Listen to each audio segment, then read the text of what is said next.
Selamlar UFC 26 yeni bir Success bölümüne hoş geldiniz. Bu bölümde sizlerle birlikte Trendyol Süper Lig'de 2025-2026 sezonunda Antalyaspor başarılı olur muydu? Bunu göreceğiz. O zaman haydi bölümümüz başlasın.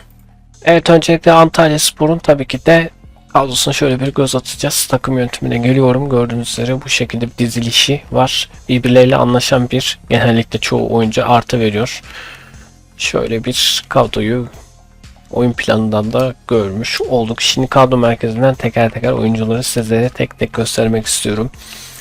Şu şekilde Antalyaspor'un oyuncularını görün.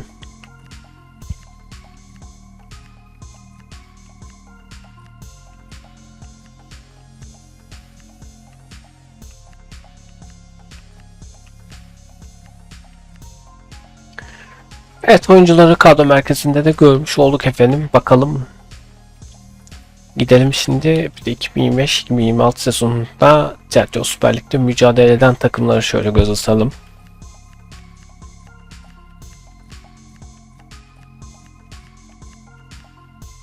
Evet, 18 takımı görmüş olduk böylelikle. Hemen sizlerle beraber Success bölümümüze hızlıca başlıyoruz.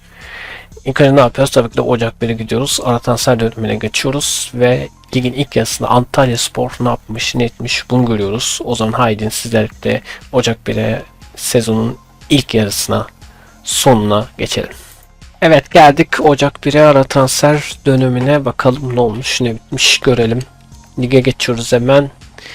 Ligde düşme hattındayız. Küme düşme hattındayız. 17 hafta sonunda 17. sıradayız. 2 kere kazanmışız, 4 kere kaybetmişiz, 11 kere mağlup olmuşuz. 15 atılan golü kalemize 34 gol görmüşüz. Eksi 19 avarajla 10 puanla 17. sıradayız ve küme düşme hattındayız. Gerçekten de ilginç bir durum. Bu kadar performans beklemiyordum açık konuşmak gerekirse. Yani biraz böyle, tabi liderlik şeyinde değil de ortalarda dolanırız diye düşünmüştüm ama Kayserispor, Antalya ve Alanya üçümüz düşme hattındayız. İlginç gerçekten. Kocaelispor 15. sırada kurtarmış kendini ligin ilk yarısında. Şöyle çıkarak diğer takımları da sizlere teker teker göstermek istiyorum. Fenerbahçe ilk yarıyı lider kapatmış. 2. sırada Galatasaray, 3. sırada Beşiktaş, 4. sırada Trabzon'u görüyorum. Türkiye Kupası'nda eşleşmelerde Antalya Kayserispor'la eşleşmiş. Efendim hemen gidiyoruz kadro. Birbirleriyle anlaşan bir kadro vardı. Ne oldu da acaba? Bu kadar çöktüler. Hepsi çökmüş. Baksanıza eksi. Hiç mutsuz. Hepsi mutsuzlar böyle. Yüzlerini somurtmuşlar. Ne oldu oğlum size? Çok mutluydunuz. Nasıl bir anda çöktünüz? Bu kadar anlamıyorum. Cidden ilginç bir durum var. Kadro merkezine şöyle hemen bir yukarı istatistiklere bakmam lazım.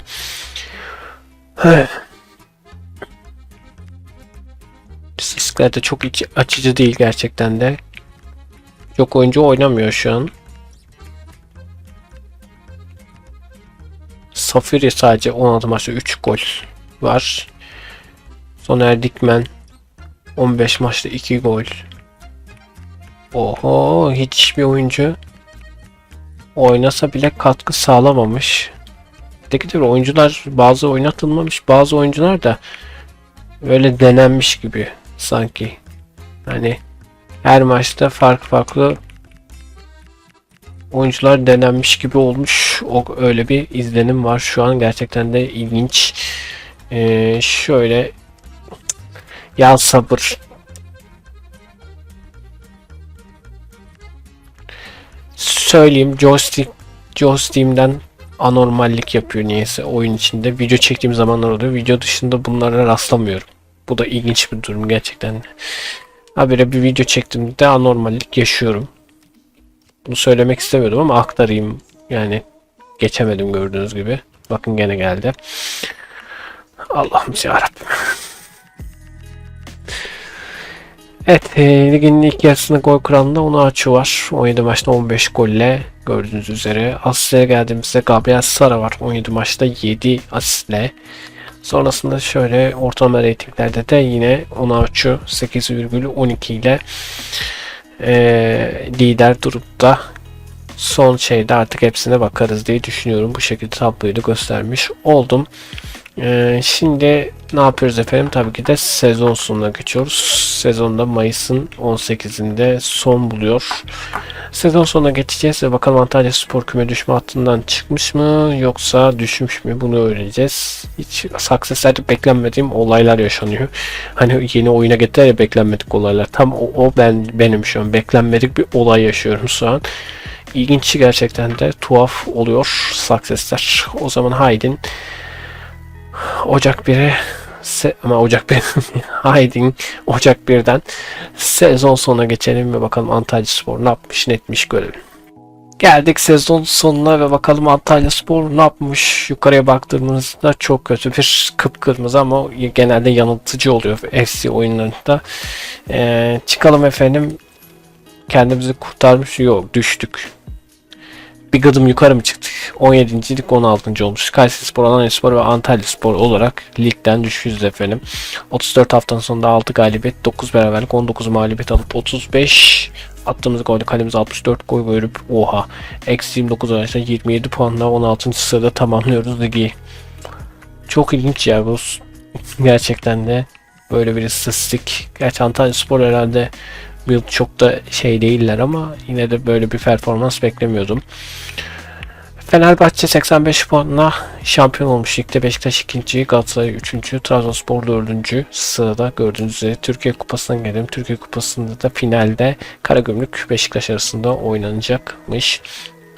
Kadro birbiriyle anlaşmıyordu aslında, bakmaya gerek yok ama yine bakalım hadi. Çünkü hepsi mutsuzlar, bir eksi takılıyor. Bir Abdülkadir Ömür, Kıvanç Çara, onun da ismini okuyamadım. Storm Keystay. Onlar mutlu duruyorlar. Soner Dikmen de mutlu duruyor. Sonlar da herhalde sezon bitiyor diye mutlu oldular. Ne oldular? İlk yarıda hepsi maşallah düşüktü hepsi. Kadro merkezinde şöyle bir istatistiklere bakacağım.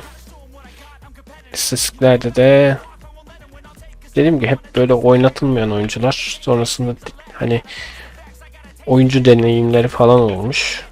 Bu şekilde bir tablo oluşmuş. İstatistikleri tek tek okumayacağım çünkü hepsi birbirinden değişik bir şekilde, ama istatistiklere de bakmış olduk efendim.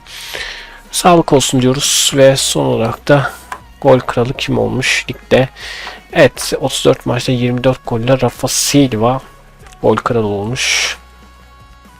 Şöyle aşağı inerek diğer oyuncuları da göstereyim hızlı hızlı. Asiste de Gabriel Sara olmuş 33 maçta 10 asistle.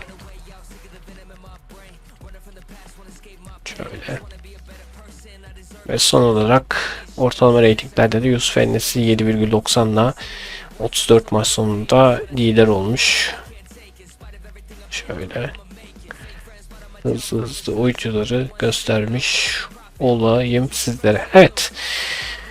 Videomuzun sonuna geldik. Gerçekten Success'ler beni şaşırtıyor. Niye bu kadar oluyor bilmiyorum ama çok ilginç. Gerçekten de belki de kadrolar bu şekilde olduğu içindir ama niye böyle oluyor bilmiyorum. Biraz bence tuhaf bir durum var. Oyunun simülasyonunda Success'inde bir ilginç bölümler yaşadım. Açık konuşmak gerekirse. Evet. Videomuzun sonuna geldik. Kendinize iyi bakın. Yeni videolarda görüşmek üzere. Hoşçakalın. Bay bay.